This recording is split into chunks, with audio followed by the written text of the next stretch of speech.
masjid, musola menggunakan toa tidak. Silahkan, karena kita tahu itu bagian dari syiar agama Islam, ya. Tetapi ini harus diatur tentu saja. Diatur bagaimana volume speakernya gitu, toanya itu nggak boleh kenceng-kenceng, 100 desibel maksimal.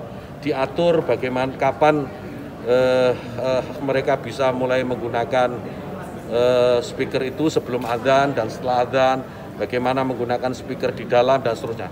Tidak ada pelarangan.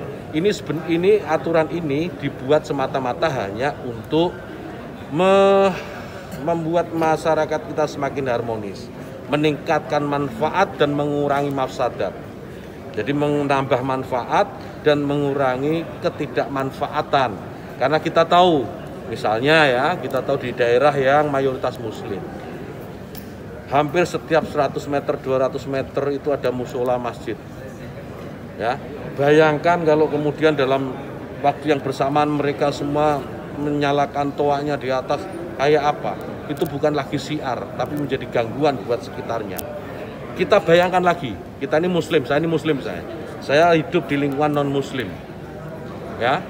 Kemudian rumah ibadah saudara-saudara kita non muslim itu bunyikan toa sehari 5 kali dengan kenceng-kenceng secara bersamaan, itu rasanya bagaimana?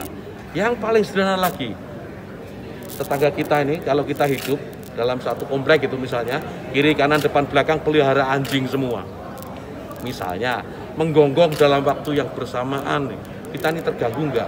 Artinya apa? Bahwa suara-suara, ya suara-suara ini, apapun suara itu ya, ini harus kita atur supaya tidak menjadi gangguan. Ya, speaker di musola, masjid monggo dipakai, silahkan dipakai. Tetapi tolong diatur agar tidak ada yang merasa terganggu. Agar niat menggunakan toa, menggunakan speaker sebagai sarana, sebagai wasilah untuk syiar, melakukan syiar tetap bisa dilaksanakan tanpa harus mengganggu mereka yang mungkin tidak sama dengan keyakinan kita. Berbeda keyakinan kita harus tetap hargai. Itu saja intinya. Jadi saya kira dukungan juga banyak atas ini, karena di alam bawah sadar kita kan pasti mengakui itu. Kawan-kawan wartawan ini juga pasti merasakan itu, bagaimana kalau suara itu tidak diatur pasti mengganggu.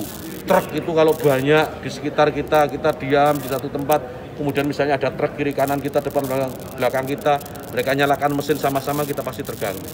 Suara-suara yang tidak diatur itu pasti akan menjadi gangguan untuk kita. Gitu ya.